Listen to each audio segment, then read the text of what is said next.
To demonstrate how to request a correlation coefficient in Python, let's go back to the scatter plots we created for some of the gapminder variables. We use these scatter plots when visualizing the association between two quantitative variables. The first scatter plot shows the rate of internet users by the rate of the country's population living in urban settings. The second shows the rate of internet users by income per person. From looking at the scatter plots, we can guess the associations are positive. That is, a higher internet use rate is associated with both higher urban rates and greater income. Now let's find the correlation coefficients. To do this in Python, we add the following syntax to our gapminder program.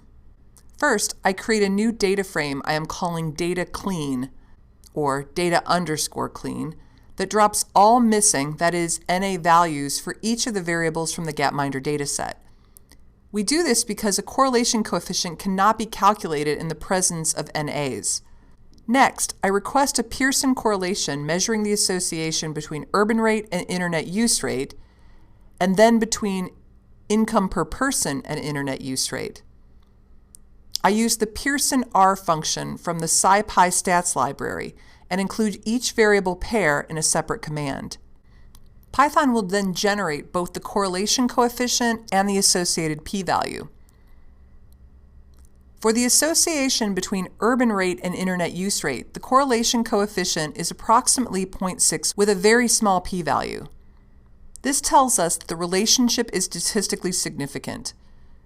For the association between income per person and internet use rate, the correlation coefficient is approximately 0.75 and also has a significant p-value. Now we can actually interpret the scatter plots and the correlation coefficients. The association between internet use rate and income is fairly strong, and it's also positive, as the scatter plot has already shown us. The association between internet use rate and urban rate is also positive, but slightly more modest at 0.61. Both are statistically significant. That is, for both associations, it is highly unlikely that a relationship of this magnitude would be due to chance alone. Here's some good news. Post-hoc tests are not necessary when conducting Pearson correlation. Post-hoc tests are needed only when your research question includes a categorical explanatory variable with more than 2 levels. Because our explanatory variable in the context of correlation coefficient is quantitative, there's never a need to perform a post-hoc test.